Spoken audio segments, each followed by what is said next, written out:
మచిలీపట్నంలో ఫేక్ పట్టాల వ్యవహారం మరోసారి తెరపైకి వచ్చింది. ఎన్నికల ముందు పేర్ని నాని ఆయన కుమారుడు పేర్ని కిట్టు పంపిణీ చేసినట్టుగా ఆరోపణలు ఎదుర్కొంటున్న పట్టాలతో ఇల్లు నిర్మించుకున్న బాధితులు తాజాగా మంత్రి కొల్లు రవీంద్రను ఆశ్రయించారు.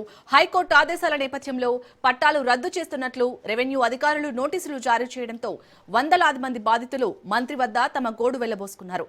పట్టాల ఆధారంగా రుణాలు తీసుకుని ఇల్లు నిర్మించుకున్నామని, ఇప్పుడు పట్టాలు చెల్లవని చెబితే తమ పరిస్థితి ఏంటని ఆవేదన వ్యక్తం చేశారు.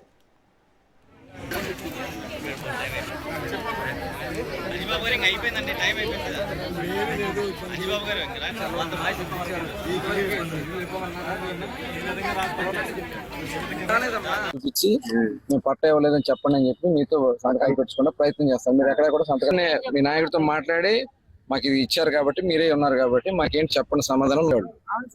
మోసపోయారు కూడా. అది ఎవడో వెళ్ళిపోయినాడు, సునీల్ అన్నాడు సంతకం పెట్టించారు.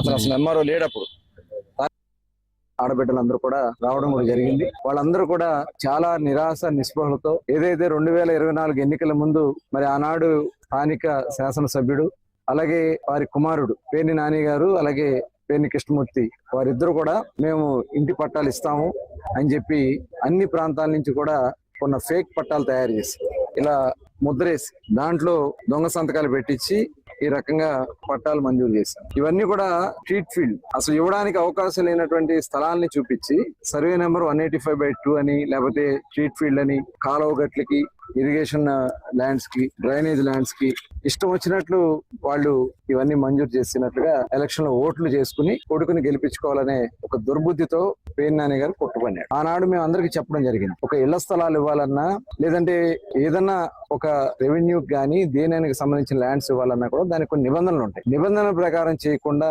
ఇష్టారాజ్యంగా చేసి పారేస్తారు. చేసి ఎన్నికలలో లబ్ధి పొందాలని ప్రయత్నం చేశారు. ఆ రోజు